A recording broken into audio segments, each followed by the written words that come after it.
నిర్మల్ జిల్లా కుబీర్ మండలం సోనారి గ్రామంలో పోలీసులు కార్డన్ సెర్చ్ నిర్వహించారు. జిల్లా ఎస్పీ జానకి షర్మిల ఆదేశాల మేరకు వాహనాలు తనిఖీలు చేశారు. సరైన ధ్రువపత్రాలు లేని 50 ద్విచక్ర వాహనాలు ఆటోను అదుపులోకి తీసుకున్నారు. రోడ్డు భద్రతా నియమాలను పాటిస్తూ వాహనాలు జాగ్రత్తగా నడపాలని సూచించారు. కార్డన్ సెర్చ్లో భైంసార్ రూరల్ సిఐ నైలు, కుబీర్ ఎస్ఐ రవీందర్తో పాటు 50 మంది సిబ్బంది పాల్గొన్నారు. సంగారెడ్డి జిల్లా గుమ్మిడిదల మండలం ప్యారానగర్లో గ్రామస్తులు ఆందోళన చేపట్టారు. హైదరాబాద్ చుట్టుపక్కల ప్రాంతాల్లో చెత్తను తమ గ్రామాల సమీపంలో వేసేందుకు డంపింగ్ యార్డులను పెడితే సహించేది లేదంటూ తేల్చి చెప్పారు. డంపింగ్ యార్డ్ పెట్టడాన్ని వ్యతిరేకిస్తూ నిరసనకు దిగారు. కొందరు గ్రామ యువకులు సెల్ టవర్ ఎక్కి అటవీ ప్రాంతంలో డంప్ యార్డ్ వద్దంటూ నినాదాలు చేశారు. ఈ వ్యవహారంపై రెండు రోజుల నుంచి వివిధ పార్టీల నాయకులు, కార్యకర్తలు, గ్రామస్తులు పెద్ద ఎత్తున ఆందోళనలు, నిరసన కార్యక్రమాలు చేపట్టారు. కాగా సెల్ టవర్ ఎక్కిన యువకులను, గ్రామస్తులను కిందికి దించేందుకు పోలీసులు రంగంలోకి దిగారు.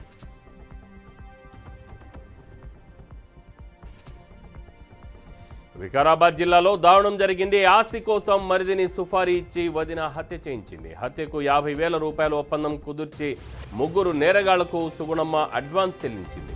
దుండగులు మాల శ్యామప్పకు మద్యం తాగించి ఆపై పిడిగుద్దులు గుద్ది గొంతు నౌలిమి హత్య చేశారు. అనంతరం రోడ్డు ప్రమాదంగా చిత్రీకరించేందుకు ప్రయత్నం చేశారని డీఎస్పీ బాలకృష్ణారెడ్డి తెలిపారు.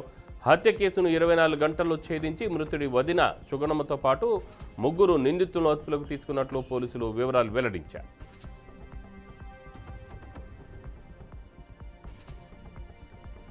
కడప జిల్లాలో చిరుత మృతి సంచలనం రేపింది. సింహాద్రిపురం మండలం బలపనూరు బి కొత్తపల్లి వద్ద కరెంటు వైర్లు తగిలి చిరుత పులి మృతి చెందిన ఘటన ఆలస్యంగా వెలుగులోకి వచ్చింది.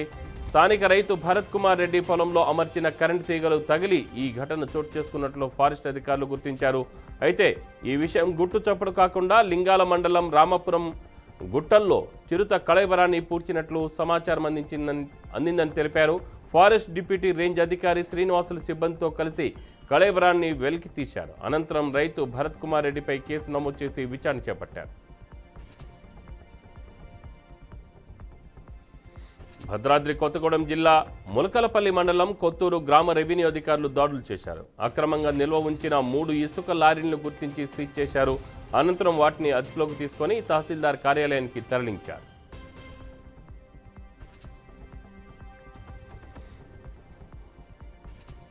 కేంద్ర ప్రభుత్వం ప్రవేశపెట్టిన బడ్జెట్లో రాష్ట్రానికి నిధులు కేటాయించకపోవడాన్ని నిరసిస్తూ కాంగ్రెస్ నేతలు మహబూబాబాద్లో నిరసన చేపట్టారు. ఆంధ్రప్రదేశ్ రాష్ట్రంలో విశాఖ ఉక్కు ఫ్యాక్టరీకి భారీ ప్యాకేజీని ప్రకటించిన కేంద్ర ప్రభుత్వం పునర్వ్యవస్థీకరణ చిత్తంలో పొందపరిచిన రైల్వే కోచ్ ఫ్యాక్టరీ, బయ్యారం ఉక్కు ఫ్యాక్టరీలకు నిధులు కేటాయించకపోవడం దుర్మార్గమని కాంగ్రెస్ పార్టీ జిల్లా కార్యదర్శి శంతన్ రామరాజు అన్నారు.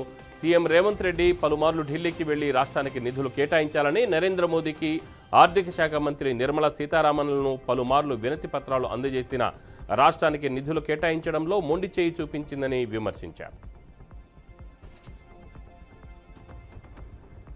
అల్లూరు జిల్లా రాజవొమ్మంగి మండలంలో రెవెన్యూ అధికారులు తనిఖీలు చేశారు. దూసరపాము గ్రామంలో ఆటోలో అక్రమంగా తరలిస్తున్న 840 కిలోల రేషన్ బియ్యాన్ని అధికారులు స్వాధీనం చేసుకున్నారు. నిందితులను అదుపులోకి తీసుకుని వారిపై కేసు నమోదు చేశారు. రేషన్ బియ్యాన్ని రాత్రి సమయంలో ఎక్కడి నుండి ఎక్కడకు తరలిస్తున్నారనే కోణంలో రెవెన్యూ అధికారులు దర్యాప్తు చేస్తున్నారు. బలహీన వర్గాలకు న్యాయం జరగాలని తెలంగాణ ప్రభుత్వం చిత్తశుద్ధితో బీసీ కులగణన శాస్త్రీయ పద్ధతిలో జరిగిందని మంత్రి పొన్నం ప్రభాకర్ వెల్లడించారు. రాష్ట్రంలో ఉన్న ఐఏఎస్ల ఆధ్వర్యంలో దాదాపు 1,00,000 మంది ప్రభుత్వ ఉద్యోగులను గ్రామాల్లో ఇంటింటికి పంపి సమాచారం సేకరించారని తెలిపారు. కొంతమంది బలహీన వర్గాల మేధావులు, సంఘాల వారు ఏదో తప్పు జరిగినట్లుగా మాట్లాడుతున్నారని మండిపడ్డారు. బలహీన వర్గాలకు న్యాయం చేయాలన్నదే మా ప్రభుత్వ లక్ష్యమన్నారు. కులగణన లెక్కల విషయంలో మీరు ఎక్కడికి రమ్మంటే అక్కడికి రావడానికి సిద్ధమని సవాల్ చేశారు.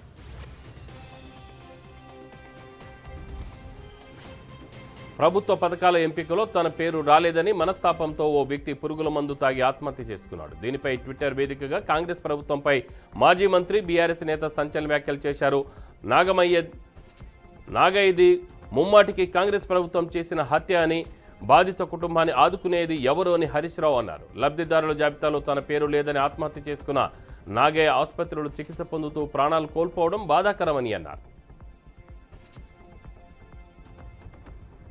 మాజీ ముఖ్యమంత్రి వైఎస్ జగన్కి బిగ్ షాక్ తగిలింది. ఆయన అమలు చేసిన గడప గడపకు మన ప్రభుత్వం కార్యక్రమాన్ని తక్షణమే నిలిపివేస్తూ ప్రణాళికా విభాగం ముఖ్య కార్యదర్శి పీయూష్ కుమార్ ఉత్తర్వులు జారీ చేశారు. కాగా 2024 సార్వత్రిక ఎన్నికలకు ఏడాది ముందు అప్పటి సీఎం జగన్ గడప గడపకు మన ప్రభుత్వం కార్యక్రమాన్ని చేపట్టారు. తమ నియోజకవర్గాల్లో మంత్రులు, ఎమ్మెల్యేలు పర్యటించి సమస్యలను పరిష్కరించడంతో పాటు ప్రభుత్వ పనితీరును తెలుసుకునేలా కార్యక్రమాన్ని రూపొందించారు. ఆంధ్రప్రదేశ్ రాష్ట్రానికి కేంద్ర ప్రభుత్వం శుభవార్త ప్రకటించింది. ఏపీకి పెద్ద మైలురాయిగా మరో కొత్త రైల్వే జోన్ ఏర్పాటైంది. విశాఖపట్నం కేంద్రంగా దక్షిణ కోస్తా రైల్వే జోన్ ఏర్పాటును కేంద్ర రైల్వే మంత్రిత్వ శాఖ ఖరారు చేసింది. ఈ నిర్ణయంతో విశాఖపట్నం రైల్వే డివిజన్ను కొత్తగా ఏర్పాటు చేయబోయే దక్షిణ కోస్తా రైల్వే జోన్లో భాగం చేశారు. ప్రస్తుతం ఉన్న వాల్తేర్ రైల్వే డివిజన్ను విశాఖపట్నం రైల్వే డివిజన్గా మారుస్తున్నట్లు అధికారులు వెల్లడించారు.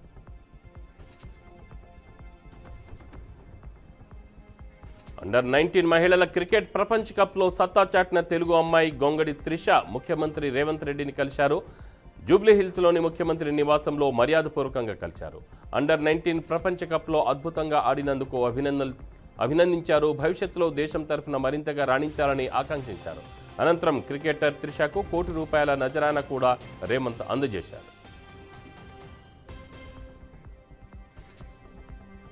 ఎన్నికల సంఘం పనితీరుపై ఆమ్ ఆద్మీ పార్టీ అధినేత అరవింద్ కేజ్రీవాల్ ఆగ్రహం వ్యక్తం చేశారు. కేంద్ర ప్రభుత్వానికి స్వతంత్ర సంస్థ ఈసీ లొంగిపోయిందంటూ ఆయన ఎద్దేవా చేశారు. ఈ నెలాఖరుకు రిటైర్ అవుతున్న ప్రధాన ఎన్నికల కమిషనర్ రాజీవ్ కుమార్కు బీజేపీ ఏ పదవిని ఆఫర్ చేసిందని ప్రశ్నించారు. గవర్నర్ పదవినో రాష్ట్రపతి పదవినో ఇస్తామని హామీ ఇచ్చి ఉంటుందన్నారు.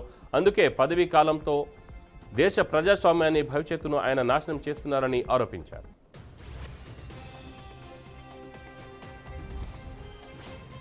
రాష్ట్రంలో కొద్ది రోజులుగా అధిక ఉష్ణోగ్రతలు నమోదవుతుండటంతో ప్రజలు అల్లాడిపోతున్నారు. భూతాపం కారణంగా 2024 అత్యంత వేడి సంవత్సరంగా రికార్డు సృష్టించింది. ఈ ఏడాది కూడా అదే స్థాయిలో ఉష్ణోగ్రతలు నమోదవుతాయని భారత వాతావరణ సంస్థ అంచనా వేస్తుంది.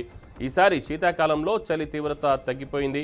ఫిబ్రవరిలో అసాధారణ వేడి వాతావరణం నెలకొంటుందని ఐఎండీ ఇప్పటికే అంచనా వేసింది. ఈ నెల 2వ వారం నుంచి రాత్రి ఉష్ణోగ్రతలు కూడా పెరుగుతాయని భావిస్తోంది.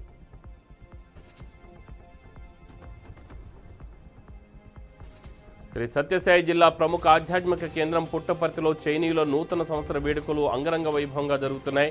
ఈ వేడుకల్లో పాల్గొనేందుకు Indonesia, Malaysia, Singapore, Thailand, Taiwan దేశాలకు చెందిన భక్తులు భారీగా తరలివచ్చారు. సాయి కుల్వంత్ మందిరంలో బాబా మహాసమాధిని దర్శించుకొని ఆధ్యాత్మిక చింతనలో మునిగిపోయారు. వేడుకలను పురస్కరించుకొని ప్రత్యేక సాంస్కృతిక కార్యక్రమాలతో చైనీయులు సందడి చేశారు.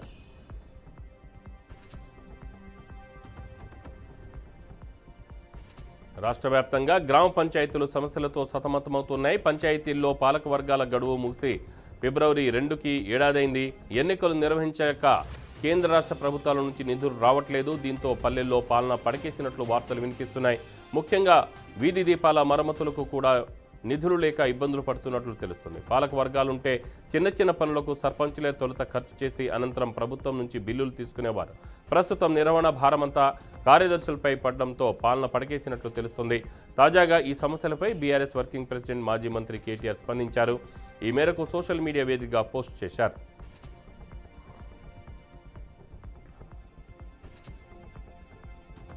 ఢిల్లీ అసెంబ్లీ ఎన్నికల ఫలితాలు వెలువడక ముందే ఇండియా కూటమిలో అసమ్మతి సెగలు రేగుతున్నాయి. కూటమిలో పెద్దన పార్టీగా చలామణి అవుతున్న కాంగ్రెస్ పట్ల కూటమి భాగస్వామ్య పక్షాలు భగమంటున్నాయి. మెజార్టీ ఎగ్జిట్ పోల్ సర్వేలు బీజేపీ విజయం సాధిస్తుందని అంచనాలు వెలువరించాయి. ఎన్నికల్లో ఇండియా కూటమి భాగస్వామ్య పార్టీగా ఉన్న ఆప్, కాంగ్రెస్లు వేర్వేరుగా బీజేపీతో తలపడ్డాయి. ఎన్నికల్లో ఆ రెండు పార్టీలు కూడా ఓటమి చవిచూస్తాయని ఎగ్జిట్ పోల్స్ అంచనాలు స్పష్టం చేయడం ఇండియా కూటమిలో చిచ్చు రగిల్చింది.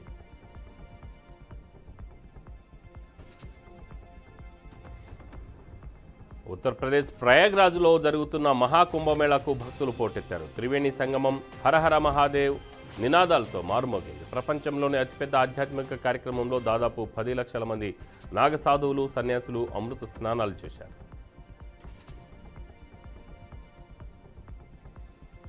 పనామా కెనాల్ విషయంలో అమెరికా అధ్యక్షుడు డొనాల్డ్ ట్రంప్ కొంతమేరకు పంతం నెగ్గించుకున్నారు. ఈ మేరకు అమెరికా రక్షణ మంత్రి హెక్సే, పనామా పబ్లిక్ సెక్యూరిటీ మంత్రి ఫ్రాంక్ ఎలెక్స్కు మధ్య ఒప్పందం కుదిరింది.